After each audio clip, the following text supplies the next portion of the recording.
Well, let's see. Okay, I think I'm on now. We had a little problem with YouTube.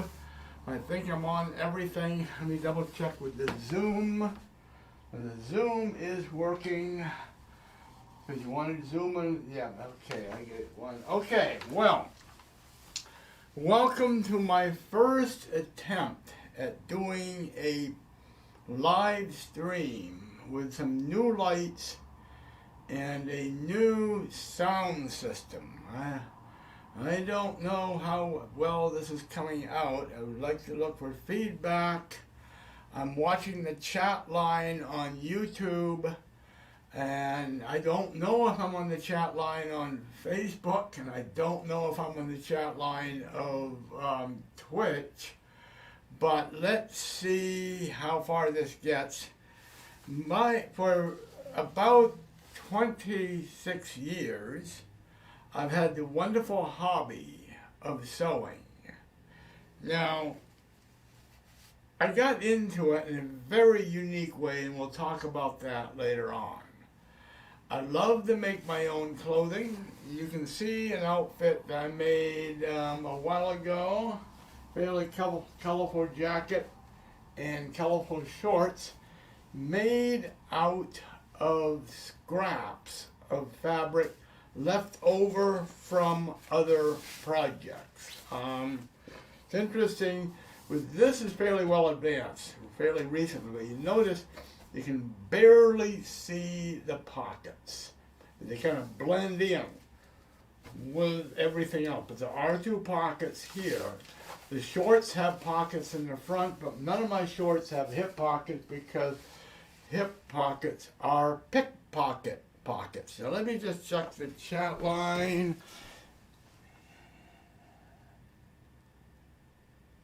Okay, I got a reply. Lights are a little hot, so let me pull the exposure down. This is good to know.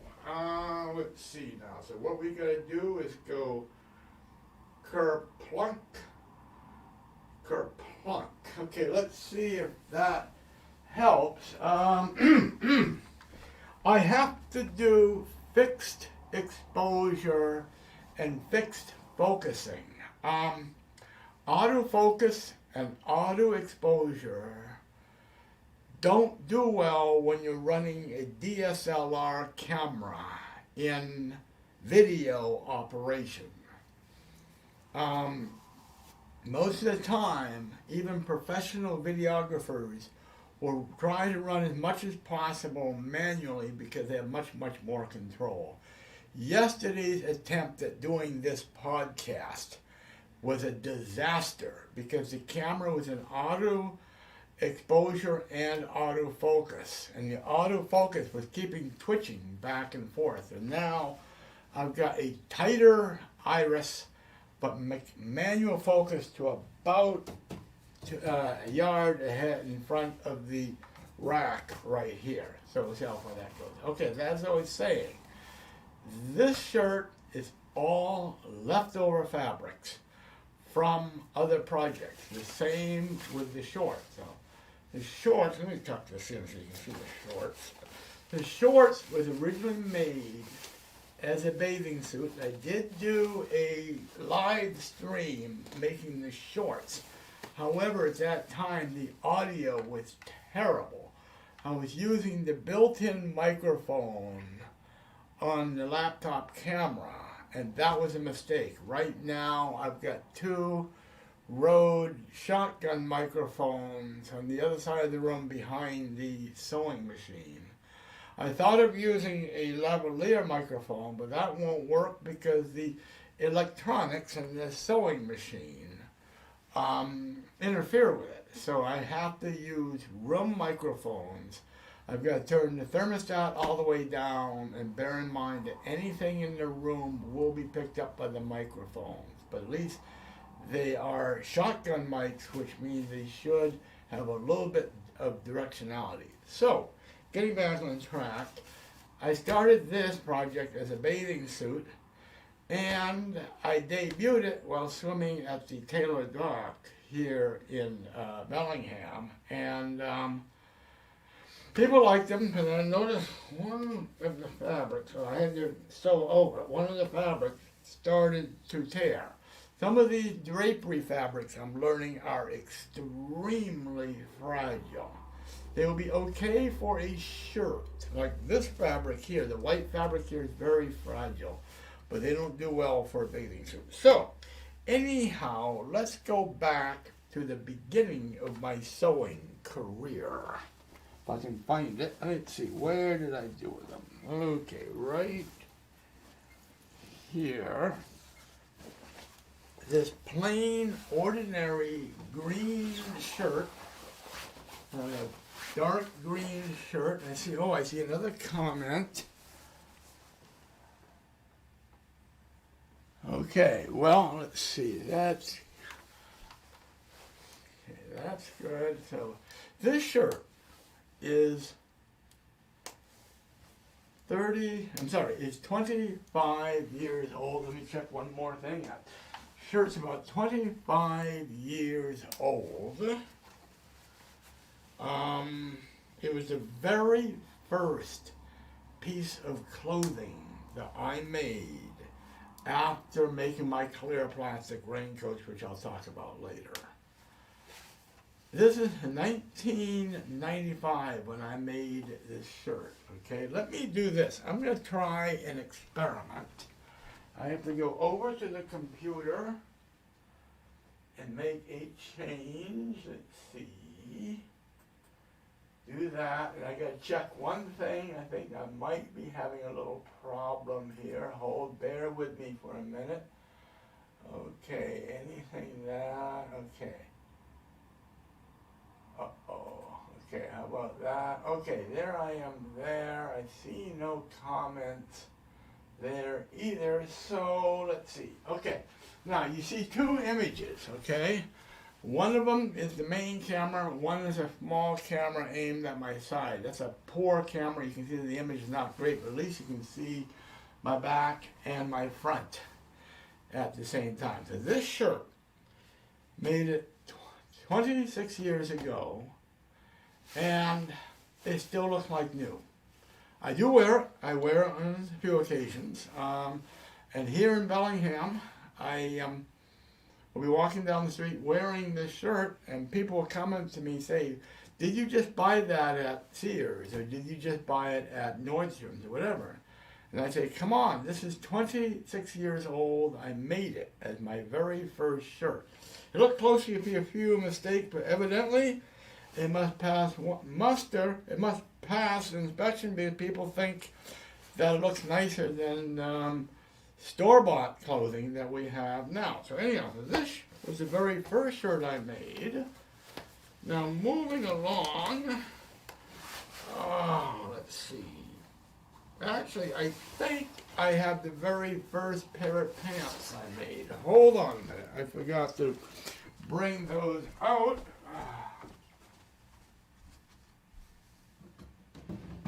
Oh, where did they go? Oh, pooey. Oh, there they are. Okay. This is the very first pair of pants I have made. This is drapery fabric. This is also about 25 to 26 years old. I'm just going to put them on over my shorts. Again, now they're a little bit too big because I've lost weight since that time, but let me kind of model that. I can't. Let me pull back on the camera a small amount. Let's see, do that. Maybe you can see a little bit more. Let's see. Yeah, I see a little bit more. Okay, so this was the first pair of pants and the first shirt that I have made, okay? So, even the drapery fabric clothing that I make have lasted longer, oops, come on now, than anything that I have purchased. Which, you know, that is a shame. Whoops, that is a shame that has to happen, because one of the biggest contributors to global warming is disposed clothing. Interesting but sad statistic. The average piece of clothing that's sold in this country is generally worn either 4 times or maybe once for a selfie. Then it ends up in storage and then disposed, okay? It is a result, in my opinion, of what's called the micro seasons. It used to be you have 2 fashion seasons. You have the spring and summer fashion show, which happens around March or April. You have the fall and winter fashion shows that happen around, I guess, August, September. There'll be 2 fashion seasons. That means two new sets of fashion to keep everybody buying this stuff. Then they've gone down to micro seasons, where you have several seasons, fashion seasons a year. And they want you to roll over as much as possible to keep the whole machine going, which is really sad. Now, I take any kinds of materials and make clothing out of them. And I am a very active user of thrift stores. That's Goodwill, Salvation Army, here it's Good Friends, there's also Value Village, there's a variety of them. I don't buy the clothing there, but I buy the linens. And among the linens are used towels, often very gently used bath towels that may still be in their original store package, okay? I'm going to go back to the main camera. The other cameras, the images are too small, so bear with me. I'm going to go back to scene 2. There we are. So hopefully that's a little bit better. Yeah, okay.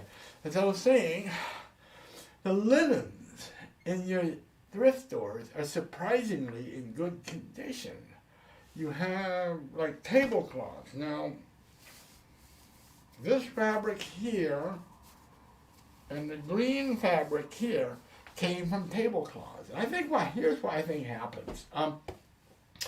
You and your gal get married.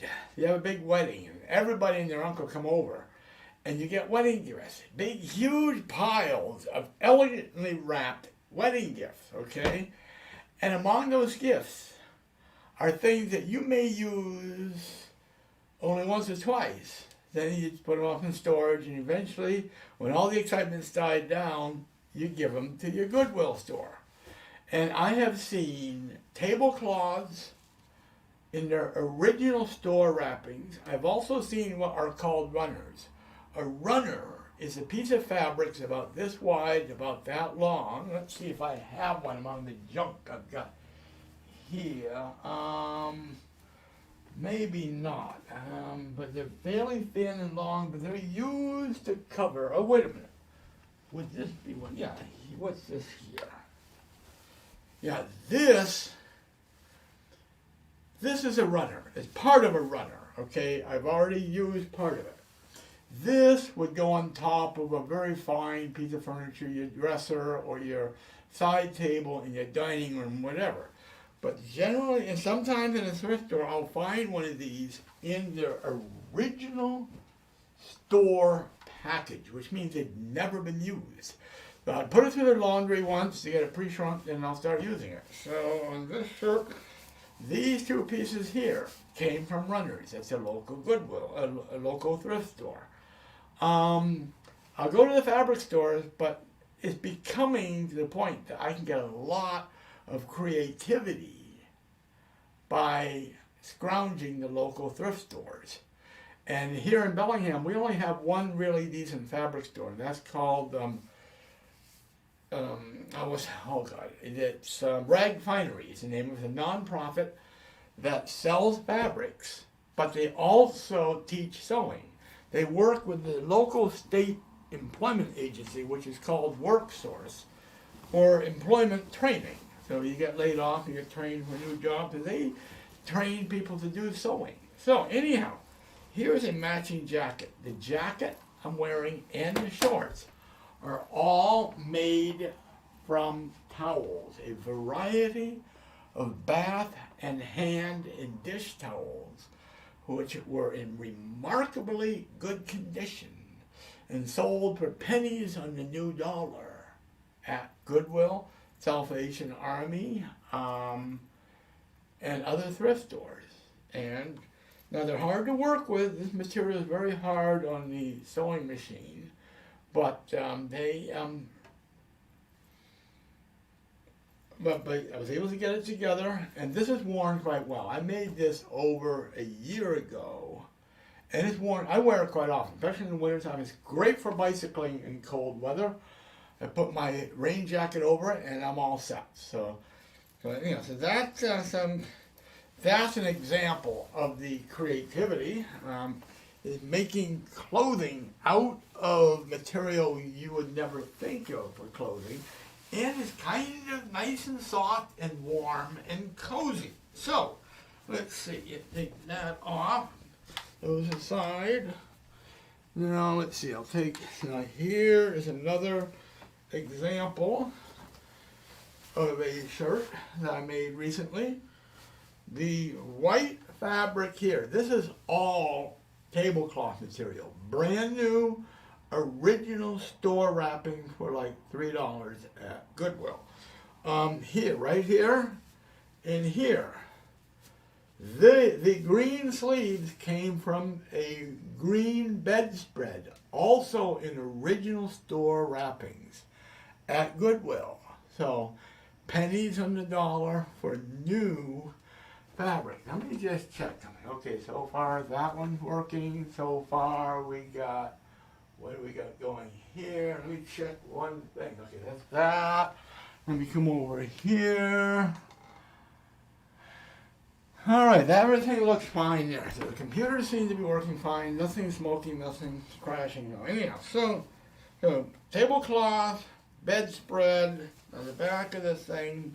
Again, this is probably another tablecloth. So Goodwill, $3 at Goodwill for what you see. I challenge you to have something like this custom made. Now, I've already worn this. This is new this year. I made this in the summertime. And I wear it once every 2 or 3 weeks, and it still looks like new.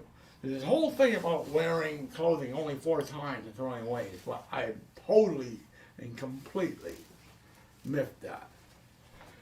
Let's see. Now this one here. Let's do this one here. This is a big variety of leftover materials from many, many projects. This is about 2 years old now. The collar, you can see it, hard to see it, is part of an old towel, which is a remnant from the towel jacket I just showed you. All the other pieces are leftover. And by the way, for all my shirts, I use snap fasteners. I do not believe in buttons. They always fall off and they're a pain in the neck, and I don't like having the hassle of using buttonholes, making buttonholes. Okay, so snaps, I've never had them come off.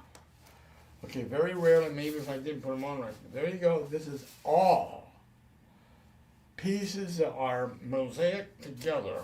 It has pockets. You can't see them, but it does have pockets. This is about 2 years old now, and it's wearing well, and I wear this a lot. It's a fairly warm jacket as well as a shirt. Now, this, I believe, was also a series of live streaming sessions to make this, but again, I had trouble with the sound. Now let's put that aside. Oh, okay, let's look at this.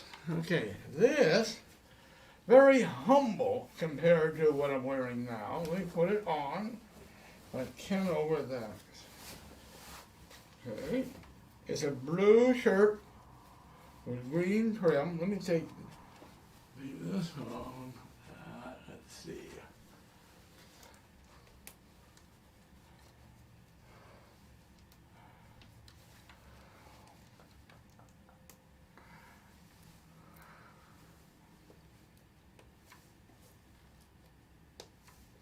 Okay, this, again, I like the green shirt.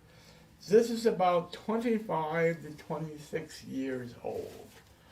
This is the very first multicolored shirt that I had made. That's when I was in Seattle when I first took up my sewing. It's about the third shirt I made. I made the green shirt you saw earlier. I made a gray shirt that I gave at a charity auction, and then I made this. So it started to wear out. There are some seams in it that I had to restitch. However, it's holding out very, very strong after 26 years. And especially early in my life, I wore this very, very often because it was the only multicolor artistic shirt that I had at that time until I made others. Now, that brings us to a very interesting garment that has a fascinating story to it. Let me take this one off. What you see here is a pair of green pants with red trim. This is upholstery fabric. I made these in 1999, which will make these 21 years old. And they're fairly big. I have lost a lot of weight since I made these, so they will fit easily over my shorts, as you can see. Okay. So let me model these for you. Okay, now, along with the green pants with the red trim, we have a red shirt with green trim. Now the green doesn't show well on these cameras. Let me try something. I'm going to, let's see, oh, come on now. I've got to switch to scene 4, and I got to check something. There may be something wrong here, so bear with me. Okay. All right, let's do this. You got that. Okay, that's going there. Okay, that. All right. Okay, I'm going to put this on. So hopefully, I don't know how well that camera can show it, but here's a shirt. You might be able to see the green on this shirt with the other camera. But let me put it on. Okay, let me put this on. The big shirt, again, I lost a lot of weight since making both this shirt and the pants I'm wearing now. They're both the same age. Matter of fact, they're within the same 2 weeks, and I'll explain about that shortly. Get it on first. Well, that's what it looks like. The trim, the collar, and the trim around the pockets and the cufflinks and the plackets are all green fabric, a dark green fabric. That on, hopefully you can see that on the camera. Let's go back to the main camera. Let's see, we gotta go to scene 3. Let's go to that one there. Okay, now let me tuck this in to the pants so you can see how it was worn. Now, when I was living in the Boston, Massachusetts area from 1998 to 2000, I worked for a company called Bolt, Beranek, and Newman, BBN. Now, you may have never heard of them, but they were one of the original research firms working with MIT, Stanford, and other universities to come up with what was called the ARPANET. The ARPANET was the predecessor of the Internet. So they created the first nationwide network as part of a project sponsored by DARPA, which is the Defense Advanced Research Agency that funds advanced research that the Defense Department may or may not use. The whole point of the ARPANET is to make a network that was smart and can heal itself if damaged by a nuclear attack. So that evolved over the decades to be the Internet. But Anyhow, so Bolt, Bernick, and Newman was one of the key players of it. One of the founders, Leo Baranek, the second me, Bolt, Baranek, Newman, he was a customer of my childhood paper route. But that's a subject of a whole nother video I'll have to do later. So I worked for them. I was a Unix system administrator, an Oracle database administrator working for BBN, Bolt, Bernick, and Newman, in 1999, something like that. Now, BBN was a very major supporter of WGBH television. You may have never heard of them, but if you ever watch anything on PBS, there's a strong chance that it was produced by WGBH in Boston. They were the #1 producer for the content on PBS television. Masterpiece Theater, Nova, This Old House, Zoom, and many other shows were produced by WGBH. But BBN was a big supporter of WGBH because of their educational work. So once a year, WGBH underwrites the winter pledge drive, and because they underwrite the pledge drive, they invite their employees to volunteer to work in the phone bank for the pledge drive. And so announcements went out 2 weeks prior to the pledge drive beginning. So we sat on the phone bank at the very first night of it. Other companies sat on various other nights. We had a 2-week window. And they said to us, be festive, be creative. So I made the decision to make what you're seeing now. It took darn near the entire 2 weeks to make what you see. We started with the pants. That was about the half of the first week. The pants went together pretty well. Okay, the shirt was more challenging. I finished the last cuffs, which were the last thing to do in the shirt. I finished those like 2 nights before the big night. And there I was, seated in the phone bank, and people loved the outfit. People from the staff, my fellow employees at BBN, and of course the viewers. And viewers would call to make their pledges and ask, where did that man on the end of the second row get his beautiful red and green shirt? And they would say, well, he made this shirt, and he makes all his own clothing. Now, interesting. That was fine and dandy. They loved it. Everybody loved me for it. Everybody loved the shirt. But then 2 days later, I wore it to be an usher for the Boston Gay Men's Chorus. They had a festive concert in Provincetown, and everything supposed to be festive, colors, red and green. How appropriate. Well, Christmas is red and green. Well, it didn't go well. People loved it. The fans loved it. The patrons loved it. This was in Provincetown, which is just outside of Boston on Cape Cod. One of the leading international resorts for the LGBTQ community. Well, 3 days later, during rehearsal, when I was helping out with the rehearsal, the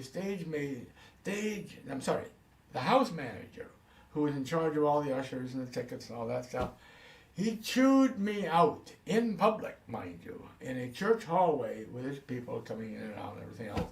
He chewed me out for wearing the red and green outfit because he said I was supposed to wear a tux. But they never gave me instruction to do that. The fans loved it. The other chorus members loved it. Everybody in Provincetown loved it. The people at WGBH loved it. The people at BBN Planet loved it. So what's wrong with you? Well, anyhow, enough of that. So, this outfit was one of the high points of my career back then. Let's see. What else? This one here. Okay. This is one of the more colorful jackets I made. I'm just going to put this on like this. This, again, is all leftovers from other projects. I tend to keep, when I moved from Portland to Bellingham 5 years ago now, I had about 3 50-gallon Rubbermaid tub skids. Those are the big skids about this wide, that high, and about this long, this wide, and about that high. 50-gallon Rubbermaid tubs full of fabric, from big pieces to tiny little pieces. Okay, Portland had a lot more fabric stores than Bellingham does, and they had 2 fabric stores that were larger than your average supermarket. I had never even bothered with the thrift stores down there, and besides, I had good fabric stores. I found the thrift stores when I came up here. Now, interesting story with Goodwill. If you should ever get a chance to go to a Goodwill outlet store, you need to go just for the experience. Don't necessarily to buy anything, but you need to go. That's where the merchandise is that gets rejected or not sold at other Goodwill stores, goes into the Goodwill outlet store and ends up in a bin that's 4 feet wide, 8 feet long, and about 2 to 3 feet deep. All the bins are on wheels, like big, huge carts. And merchandise is piled into them, totally mixed. You got clothing, TV sets, electronics, bicycles, tools, kitchenware, appliances, dishes, cookware, everything, all piled together. All in one, they sell it by the pound. And when one bin gets nearly empty, they wheel it out and they wheel another one in. Okay, and people would go in there and start digging through it because they buy the stuff there and try to sell it on eBay. I thought of going there for fabrics, but the problem is, you learn very quickly at the outlet store, which in Portland they call the bins. For you folks in Portland, look up the bins. It's in Milwaukee. They also have one in Beaverton. You go there. Okay. One quick thing you learn when you dig through the clothing in a bin, you need to wear heavy-duty rubber gloves that go up to about, say about here, okay, before you dig in. Or you find a shovel in another bin, walk over and start digging through the clothing in the bin with a shovel, because you do not want to let that clothing come anywhere near any exposed skin.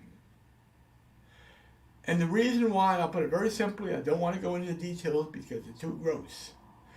Goodwill does not launder anything that comes in through the donation.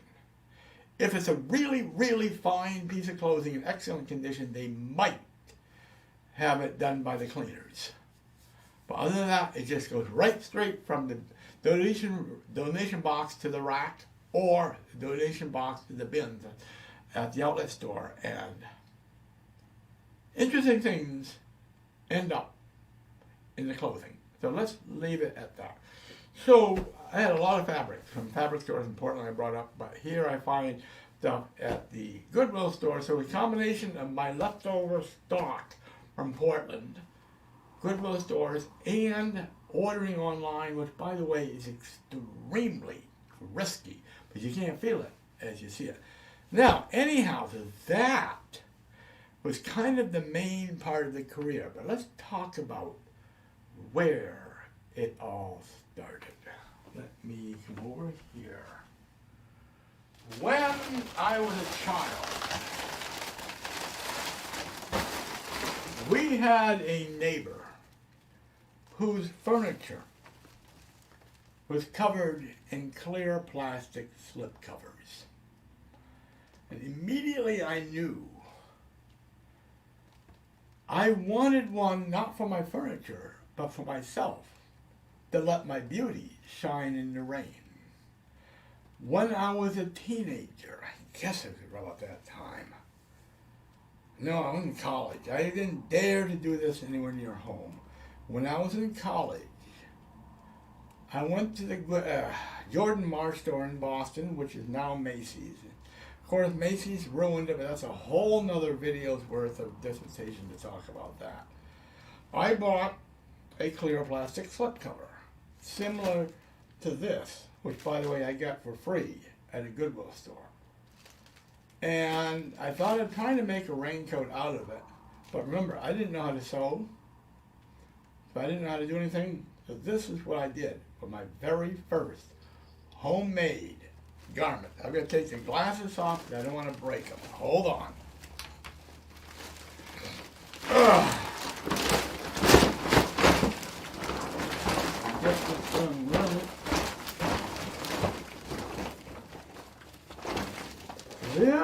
was essentially what I looked like wearing my first clear plastic raincoat in the streets of Boston back in 1975 when I was still going to college. So it was fun for about the first 5 minutes. Then it got rather hot and wet and you start to run out of oxygen. So that was the beginning. Now, it took a while. My first garments that I made when I started sewing in 1995 was clear plastic raincoats. Now, I bought other clear plastic slip covers as well as clear plastic shower curtains.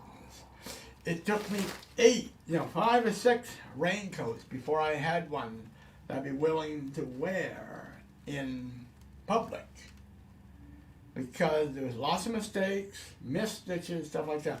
This material is among the most difficult material to work on in a sewing machine. It took 6 raincoats before I had one that I'd be willing to wear over, at that time, my regular but still colorful clothing. I loved colorful clothing even before I started to sew. So I started to sew on the most difficult material. So when I started to make my first shirt, which was the green shirt I showed you, actually it was very easy. Even my first leather sewing, which unfortunately I can't show you because I sold those at a charity auction, that was easy compared to working on this material. So what I'm going to show you now as we come to a close, my current raincoat, which has got some interesting stories with it. What you just saw there was PVC, or vinyl, okay? It has big disadvantages. It gets very stiff in the cold weather. It yellows as it ages, and it gets stiff and cracked as it ages. About 6 years ago, I was very lucky to find this. This is what's called TPU, thermopolyurethane. It is not vinyl, and as you can see, it drapes really well as if it is fabric. And unlike vinyl, which gets very stiff in temperatures below about 50 degrees, this material will stay very flexible, even this flexible as you see right now, in as low as about 25 degrees when I went out with it. So 25 to 30 degrees, it was a mixed rain and snowy day. And it's as flexible as you see now. And this, by the way, is a bonnet that goes with it. Snaps in the back, closes like that. Okay? So I'm still covered and protected, but I'm not going to suffocate like there. Now, another advantage of this is far, far, far more durable than vinyl. I cannot rip it. I try to pull it as hard as I can. I could not rip it. This coat I made about 2 years before I moved here to Bellingham. And I wore it quite often. And it still looks and feels like new, not one tear. I have a bicycling jacket that I made at the same time, but that was really worn a lot. I commuted 20 miles each way to and from work when I lived in Portland, and including the rain. That has been worn on the bicycle for 40 miles a day on several days of rain, and it still looks and feels like new after 2 years. That's 7 years, and I still wear it. It's still in my closet right now.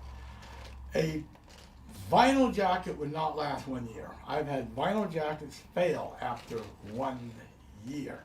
I have one vinyl raincoat in the closet that I keep just as a souvenir of that part of the career. The one disadvantage of this, if you look at this is more transparent than the TPU. I'm willing to sacrifice the transparency or the slight milkiness of this for the durability, the flexibility, and how well it lasts. So I think with that, I'm gonna kind of wrap things up and hope to see you when I start resuming my live streaming.